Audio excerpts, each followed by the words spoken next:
पिछले वीडियो में आपने सुना कि 12 व्रत क्यों ग्रहण किए जाते हैं, उसकी उपयोगिता क्या है, 12 व्रत ग्रहण करने का फल क्या है, वो सब आपने श्रवण किया। अब इस वीडियो में आपको एक एक व्रत समझा कर आप ग्रहण करें। व्रत ग्रहण करने से पहले आपको जो ध्यान योग्य जो बिंदु हैं वो आपको बता रहे हैं कि प्रत्येक व्रत के सामने रित स्थान दिया है।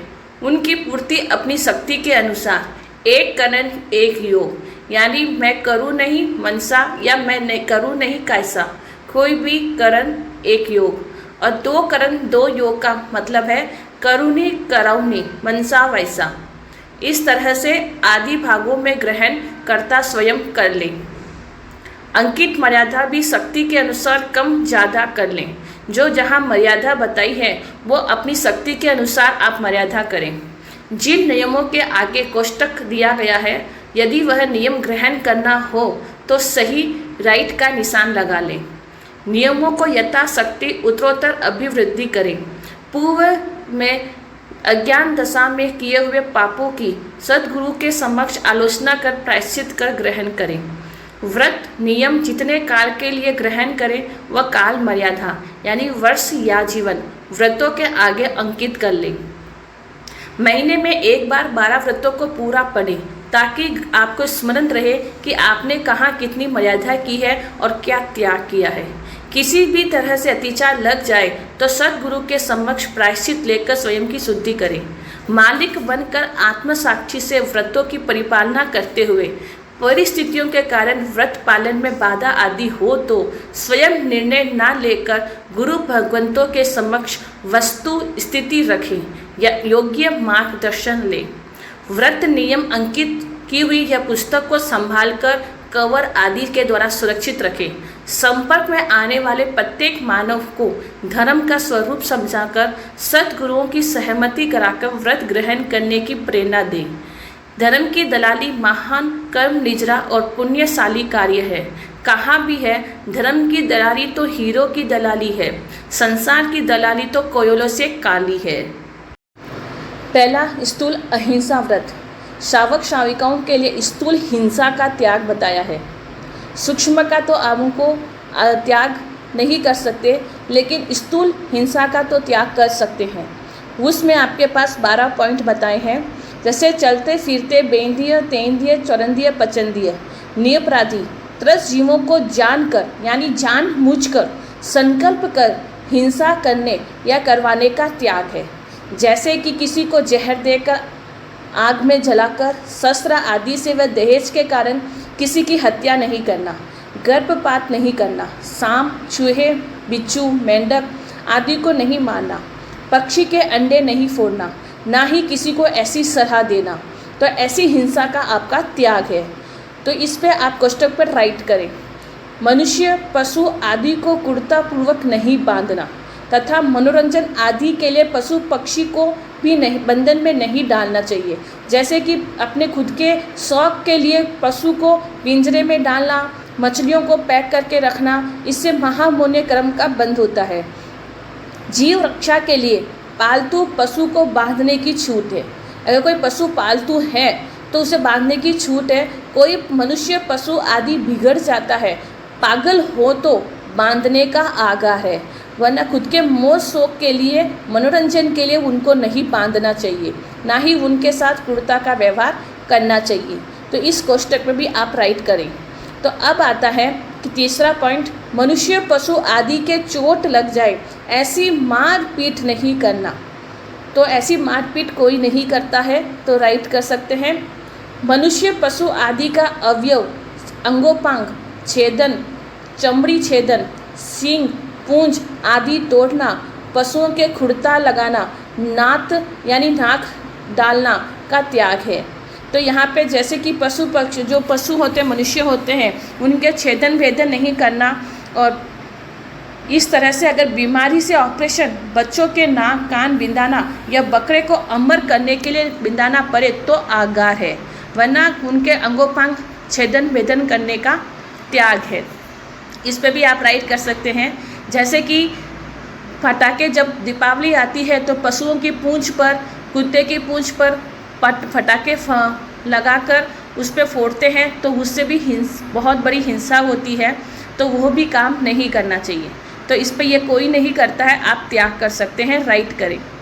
मजबूत बैलगाड़ी, ऊंट, घोड़ा आदि पर शक्ति उपरांत भार नहीं डालने का विवेक रखना, और नौकर से अधिक काम लेना पड़े तो ओवर टाइम पे देने में बाधक नहीं बनना। अभी तो वर्तमान युग के अंदर ऊंट, घोड़ा, बैलगाड़ी नहीं है, नौकर चाकर जो होते हैं, मुनीम जो होता है, जो आपके अधीन जो काम करते हैं, अगर उनसे आप अधिक शक्ति के उपरांत काम करवाते हैं तो उनको ओवर यानी उनको वापस पेमेंट करना, जितना काम कराया उनको उतनी तनख्वाह देनी, अगर नहीं दे तो भी यह हिंसा में माना जाता है।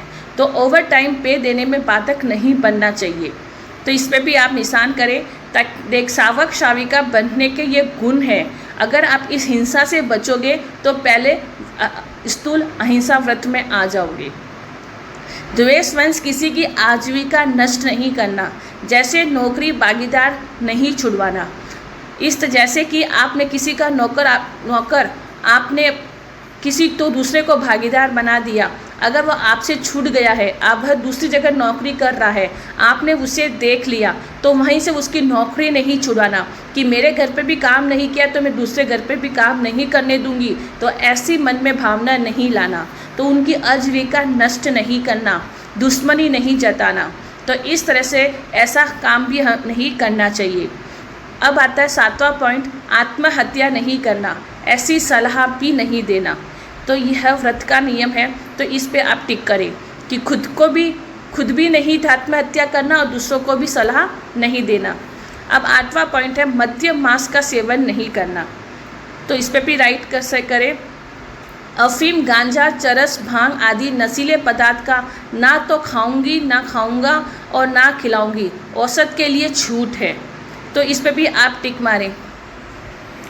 अब आता है, मैं पशु पक्षी आदि जीवों का शिकार नहीं करूंगी। तो इस पर भी टिक करें। मधुमक्खी का छत्ता ना तो तोड़ूंगी, ना ही तुड़वाऊंगी। तो इस तरह से तो औषधि में शहद खाना पड़े तो आगाह है, वरना ये महाविजय है। अब 12वां पॉइंट है, द्वेष बुद्धि से अपने आश्रित जीवों के अन्न पान में अंतराय नहीं देना। जैसे कोई बुद्धि द्वेष दुश्मनी के द्वारा, जैसे कि ननद भोजई है या नौकर है, कोई खाना खाने बैठ गया तो उसमें अंतराय, विघ्न, बाधा नहीं डालनी। जब खाने का समय हो तो उन्हें खाने देना चाहिए। इस तरह से पहला व्रत पूरा हुआ। यह है स्थूल अहिंसा व्रत। यह आपके जीवन में कोई अड़चन नहीं है। आप त्याग करोगे तो भविष्य में भी ये पाप आपसे नहीं होंगे। अगर किसी ने ये पाप किए हैं तो गुरु भगवंतों के पास जाकर प्रायश्चित कर ले। दूसरा है सत्य व्रत।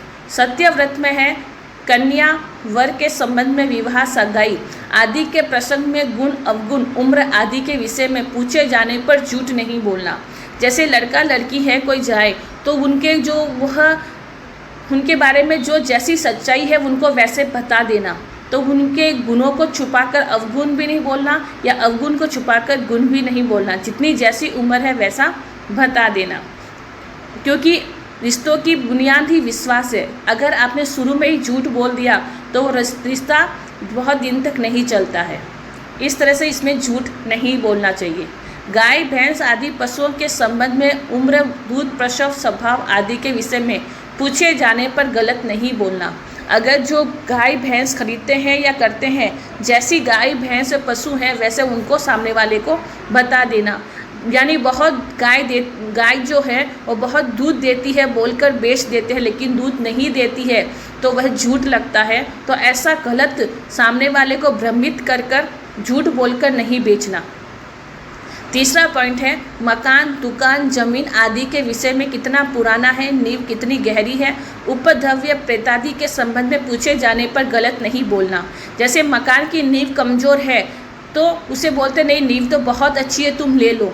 अगर कोई मकान में भूत प्रेत का कोई है तो उसे कहते हैं कि नहीं यहाँ पर तो कुछ भी नहीं है, तुम ले लो। तो गलत बोलकर नहीं देना। जैसा मकान है वैसा उसे बताकर उस मकान को देना। किसी की कोई वस्तु विश्वासपूर्वक अपने यहाँ रखी हो, मकान, दुकान, जेवर, पूंजी आदि को नहीं दबाना। मुफ्त की पगड़ी नहीं लेना। जैसे किसी ने आपके घर धरोहर रखी है, विश्वास समझकर कोई जैसे कि काम करने वाली है, कोई चीज़ है, वो आपके घर सामान रख कर रुपया लेकर गई, अब समय आने पर वो वापस पैसे देकर अपना सामान लेती हो तो उस समय उसे मना नहीं करना कि तुमने मुझे तो दिया ही नहीं। किसी की धरोहर रख कर कभी भी झूठ नहीं बोलना, जैसा है उसको वैसा वापस दे देना। अब 5वां पॉइंट है लोभवंश द्वेषवंश, किसी को फंसाने के लिए झूठी गवाही नहीं देना। अपने या संबंधी जन के बचाव करना पड़े तो आगार है। बिना प्रमाण किसी के बारे में झूठा आरोप लगाने का विवेक रखना, जैसे ये चोर है, ये शनि है आदि शंकाशील स्थिति में निश्चय ऐसा नहीं कहना चाहिए। अगर आपके पास कोई प्रमाण नहीं है तो किसी के ऊपर आरोप नहीं लगाना चाहिए। देखिए कि भगवती सूत्र के अंदर बताया है कि किसी को अगर कलंक कर देते हैं तो वापस उसका कलंक के रूप में ही चुकाना पड़ता है, इतना कलंक का पाप बताया है। तो किसी के ऊपर झूठा आरोप नहीं लगाना चाहिए। धर्म साधु साध्वी की निंदा नहीं करनी चाहिए। साधु भगवंतों की निंदा करेंगे तो उनके तो कर्म कम होंगे और आपके कर्म बनते जाएंगे। तो किसी की भी कोई तरह की निंदा नहीं करनी चाहिए। बिना विचारे किसी को आघात पहुँचे ऐसा वचन नहीं बोलना चाहिए। कठोर वचन जिसके तीर में सुई ही चुभो दो, ऐसा कठोर वचन नहीं बोलना चाहिए। बाकी के घाव तो भर जाते हैं लेकिन वचन के घाव कभी नहीं भरते हैं। सामने को वचन से घाव नहीं देना चाहिए। किसी की गुप्त बात प्रकट नहीं करनी। अगर किसी की गुप्त बात आपको मालूम है तो किसी की गुप्त तो उसको किसी दूसरों को प्रचार प्रसार नहीं करना चाहिए, उसके मरण के समान हो जाता है। किसी स्त्री पुरुष का मर्म प्रकाशित नहीं करना चाहिए, जैसे कि अपने पुरुष का मर्म प्रकाशित हो या अपनी स्त्री का मर्म प्रकाशित हो, क्या कोई गुप्त रहस्य हो तो किसी के सामने प्रकाशित नहीं करना चाहिए। किसी को जानबूझकर झूठा उपदेश नहीं देना, ना ही खोटी सलाह देनी चाहिए। तो अब झूठा लेख खत्र पत्रादि नहीं लिखना चाहिए। झूठे किसी के नाम पर झूठा लेख नहीं लिखना, पत्रादि नहीं करना, ये सब झूठ में आते हैं। यह है दूसरा सत्यव्रत। अब आगार इसमें बताया है आपके किसी जीव का प्राण बचाने के लिए या किसी अधर्मी क्रूर मनुष्य को शिक्षा दिलाने के लिए यदि झूठ बोलना पड़े तो आगार है। यह आपका दूसरा व्रत पूरा हुआ। अब ये दोनों पहला तो अहिंसा, दूसरा सत्यव्रत। अब तीसरा आता है औचार्य मतलब चोरी नहीं करना। अब इसमें बताते हैं ताला तोड़कर, दीवार लांघकर, अन्य चाबी लगाकर, थैला बैग सूटकेस आदि खोलकर, जेब काटकर, जबरदस्ती लूट खसोट कर, नज़र चुराकर, चोरी की भावना से कोई वस्तु नहीं उठाना। तो ऐसा नहीं करते हैं। अगर कर भी लेंगे तो वो तो धनवान तो होने वाले हैं नहीं, लेकिन पिछले भाव में या इसी जेब में वापस उनको चुकाना पड़ेगा ही पड़ेगा। तो ऐसी चोरी करने का त्याग है। मालूम होने पर व्यक्तिगत चोरियों का माल नहीं खरीदना, चोरी में भागीदारी नहीं रखना, चोरी में सहायता प्रोत्साहन छिपाने का स्थान नहीं देना। तो ऐसा करने पे कभी भी चोर अमीर नहीं बना है। चोरी का माल तो मोरी में ही जाता है, इसलिए ऐसे ना तो किसी को सहायता देना, ना ही माल खरीदना। तो अब नकली चीज़ को असली कहकर नहीं बेचना, यह भी काम नहीं करना। राज्य विरुद्ध का बड़ा कार्य अपराध नहीं करना, न ही करवाना। ऐसे बड़ा कार्य नहीं करना चाहिए जिससे क्या हो जाए, जेल तक हो जाए। तो ऐसे बड़े बड़े सरकारी विरुद्ध कार्य भी नहीं करनी चाहिए। तोलने के बाट, नापने के गज वरह को कम ज़्यादा नहीं करना चाहिए। जो जितना है उसको उतना देना चाहिए। तो देखिए कि जो अन्याय का जो पैसा होता है वह ज़्यादा दिन तक टिकता भी नहीं है। इस भाव में भले सामने वाले को ठग कर माल कमा लो, पैसे कमा लो, लेकिन वापस किसी न किसी जन्म में वापस तो चुकाना ही पड़ता है। कर्म अपने अपने हैं, कर्मों का बंधन भी अपना अपना है, और वापस चुकाते हैं तो भी अपने अपने को ही चुकाना पड़ता है। अधिक मूल्य की वस्तु को कम मूल्य की वस्तु में नहीं मिलाना, यानी भेड़ संभेल नहीं करना। तो इस तरह से ये चोरी का हुआ। तो चोरी का पहला, दूसरा और तीसरा व्रत आप सभी को द्विविहम त्रिविहेनम से जो भी किताब भर रहे हैं और जिनको पास पुस्तक पहुंच चुकी है, जो भर रहे हैं उनको त्याग प्रत्याख्यान भी साथ साथ में करवाते रहेंगे। आप साथ साथ में त्याग प्रत्याख्यान करते रहे। तो पहला, दूसरा, तीसरा व्रत आप सभी को द्विविहम त्रिविहेनम, यानी मैं तो करूँ नहीं और कराऊँ नहीं। कभी मुँह से अनुमोदना हो जाए तो उसी समय तस्मिच्छामि दुक्कडम दे देना, ना करूँ ना कराऊँ, मनसा वैसा कैसा, 2 करण 3 योग से यो, या फिर आपकी भावना हो 1 करण 1 योग से या 2 करण 2 योग से अपनी अपनी धारणा रखकर अपने अपने जो है वो रखकर आपको 10 बनते परिक्मामी, निंदामी, गर्यामी, अपानक, वोशिरामी 3 व्रत आप लोगों ने धारण कर लिए हैं। अब इसमें आगार बताया है, मार्ग में गिरी भूली भटकी वस्तु जिनका कोई मालिक निश्चय नहीं है उसको रखने का आपके आगार है। इस तरह से 3 व्रत आपके पूरे हुए हैं। जहाँ धर्म ध्यान नहीं, जिस घर में धर्म ध्यान नहीं, संत नहीं मेहमान, वहाँ घर जम सारी का सांझ पड़िया शमशान। जिस घर में अगर धर्म ध्यान नहीं है, संत नहीं है, मेहमान नहीं आते हैं, वह उस घर को शमशान बताया है। इसलिए घर में हर सबको धर्म ध्यान करना चाहिए। और 12 व्रत आपको समझा रहे हैं, ये समझ कर आप उसे धारण करें। अब आता है चौथा ब्रह्मचार्य व्रत। अब ब्रह्मचार्य का व्रत है, यहाँ पर पहले आपको बता देते हैं कि ब्रह्मचार्य पालन करने में कितना फल बताया है। एक बार सेवन करने पर 9 लाख शनि मनुष्यों का संहार होता है, असंख्यात अशनि मनुष्यों का संहार होता है, यानी घातक घात होता है। अगर एक दिन ब्रह्मचार्य का पालन करने से 120 उपवास जितना उसका फल मिलता है। ब्रह्मचार्य को इतना, ब्रह्मचारी के सामने तो देवता भी नमस्कार करते हैं। ब्रह्मचारी के अंदर अनंत शक्ति भी बताई है। तो इस तरह से यहाँ पर बताया है, भंग ना कर व्रतशील को, रख गुर गौरव लाज, नीच व्यक्तित्व निखार कर नित कर उत्तम काज।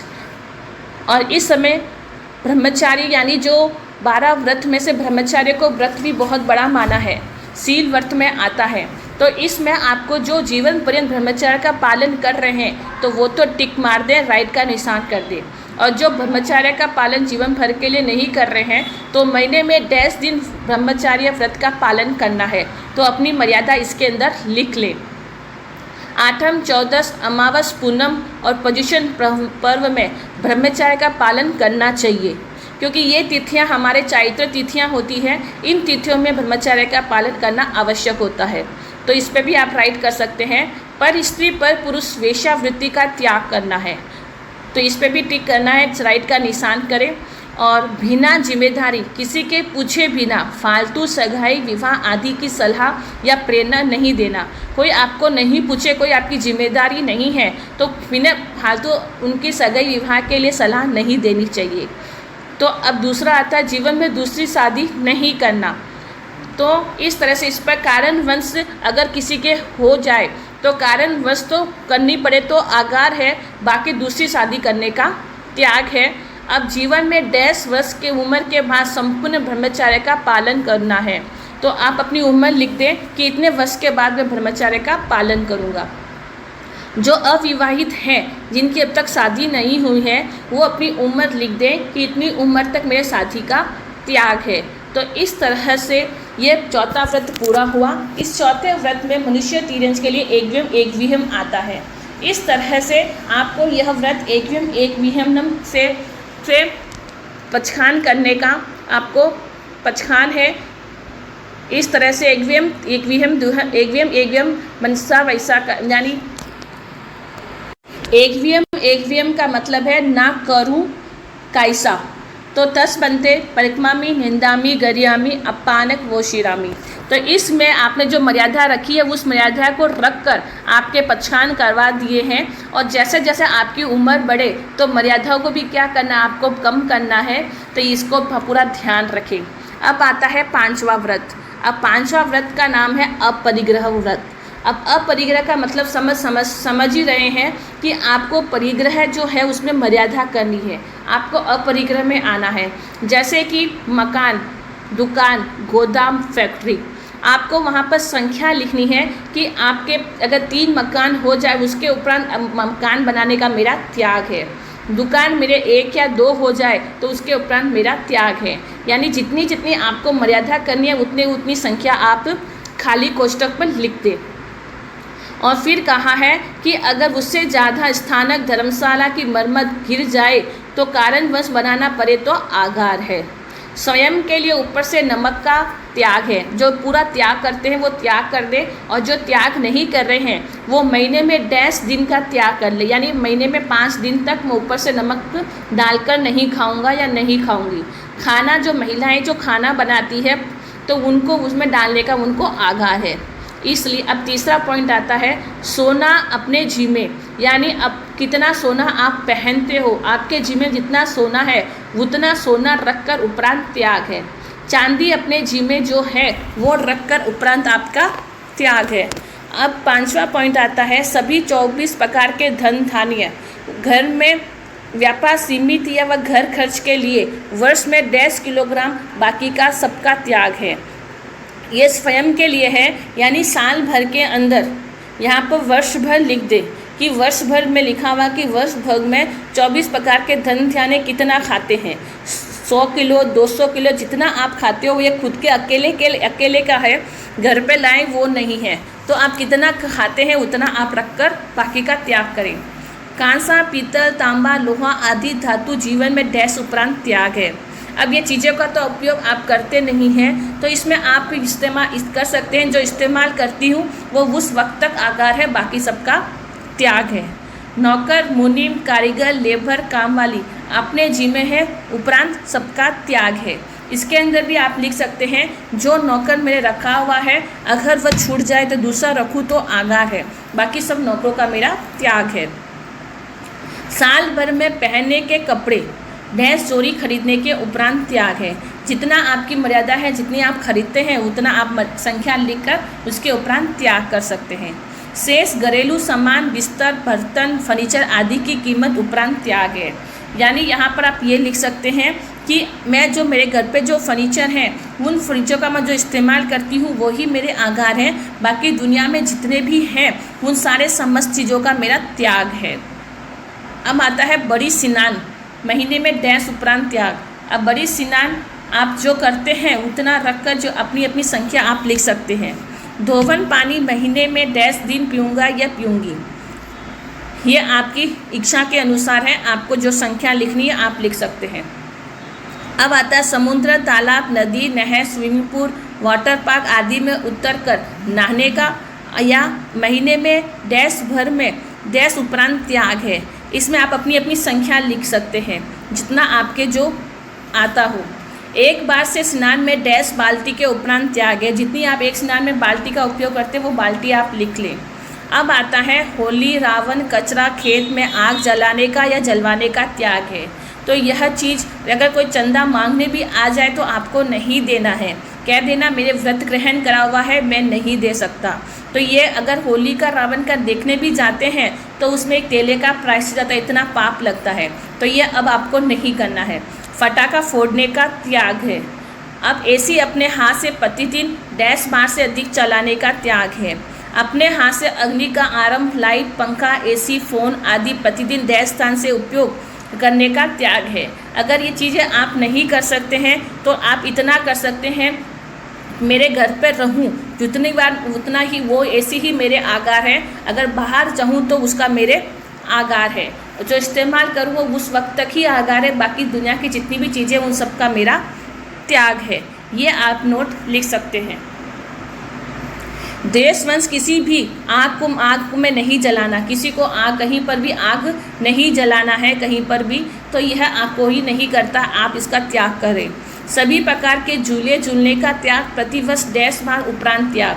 बच्चों को झुलाना पड़े, फालतू चलते हुए पंखे, लाइट, नल को बंद करना पड़े तो आगार है। आप प्रतिवर्ष में कितनी बार झूला खाते हैं वो संख्या लिखकर उसके उपरांत आप त्याग कर सकते हैं। कूलर, पंखा प्रतिदिन डैश स्थान से चलाने का त्याग है, सर्दी में त्याग है। तो इसी तरह से जैसे आपको मालूम नहीं पड़ता है कि मैं कहाँ जाने वाला हूँ, कहाँ जाने वाली हूँ, तो जिस दिन जहाँ पर घर पर रहें तो वहाँ पर आप ये लाइन लिख दें कि घर पर रहूं तब तक बाहर की जितने भी हैं वस्तुएं, सजीव अजीव, जीव अजीव, उन सब का मेरा त्याग है, बाहर की समस्त चीज़ों का मेरा त्याग है। और अगर बाहर जाऊं तो मेरे जो इस्तेमाल करूं, जो उपयोग में लूँ वो उस वक्त तक ही आगार है, बाकी दुनिया की सारी चीज़ों का मेरा त्याग है। वोश्रामी वोश्रामी वोश्रामी। और इस जन्म में या पिछले अनंत अनंत जन्मों में मैंने कोई भी इस्तेमाल किया हो, कोई 25 क्रिया करी हो, या कोई मैं 18 पापस्थान का मैंने सेवन किया हो, तो उन सब का मैं त्याग करती हूँ। तस्मिच्छामि दुक्खनम देती हूँ, वोश्रामि वोश्रामि वोश्रामि। इस तरह से आपके अनंत अनंत कर्मों की निजरा और अनंत जो भवों से आप पाप का बोझा लेकर घूम रहे हैं, उन सारे पापों से आपका बोझा उतर गया। अब कंदमूल खाने का संपूर्ण त्याग, जो जमीकन बिल्कुल नहीं खाता है तो ये यहाँ पर लिख दे या जीवन, और जो खाते हैं तो महीने में 10 दिन तक त्याग करना है। तो इस तरह से महीने में 10 दिन हरी खाने का त्याग, महीने में 8म 14 पूनम अमावस के दिन तो हरी का त्याग करना ही है। ये अपनी अपनी चॉइस के अनुसार आप भरें। 14 लाख जातियां हैं, जमीकन की 14 लाख जातियां हैं, उसमें से आप कितना खाते हैं, पीछे बुक में पूरे जमीकन के सबके नाम दिए हुए हैं, वहाँ से देखें और जितना आप खाते हैं उतनी जातियों का नाम लिखकर बाकी का त्याग करें। 14 लाख जमीकन है, उसमें से 15 भी जो भी हैं, आप जो भी खाते हैं वो लिखें, और जो पूरी तरह से सौगंध ले रहे हैं उनको बहुत बहुत धन्यवाद है। क्योंकि यहाँ पर जमीकन में अनंत का ही बताया है, एक तो शरीर है और जीव अनंत है। उसी तरह से अगर एक भी अगर जमीकन का उपयोग कर रहे हैं तो उसमें अनंत जीवों की घात हो रही है। तो इस तरह से जमीकन का त्याग करना चाहिए। संपूर्ण हरि जीवन में 10 उपरांत खाने का त्याग है। अब कहते हैं कि संपूर्ण हरि जीव यानी 10 लाख वनस्पति है साधारण, प्रत्येक साधारण तो 14 लाख है और प्रत्येक 10 लाख है, यानी सब्जी फल फ्रूट आदि पीछे नाम दिए हुए हैं, आप टिक लगाकर आप इसमें गिनती यानी संख्या लिख सकते हैं। अब आता अचार मुरबा शरबत सॉस आलू का चिप्स गुलकंद प्रतिवर्ष में कोष्टक में लिखे, उसके उपरांत आप त्याग करें। विशेष प्रसंग व्यवहार आदि का आगार है। अब गाड़ी मोटर 2 पहिया कितना आप उपयोग करते हैं और 4 पहिया जो उपयोग करते हैं उसके उपरांत यानी साल भर, यहाँ पे वर्ष भर लिख दें, वर्ष भर तक आपको इससे ज़्यादा उपयोग में लाने का त्याग है, यानी खरीदने का त्याग है। उपयोग में नहीं, ये खरीदने का त्याग है, इससे ज़्यादा मैं नहीं खरीदूँगा।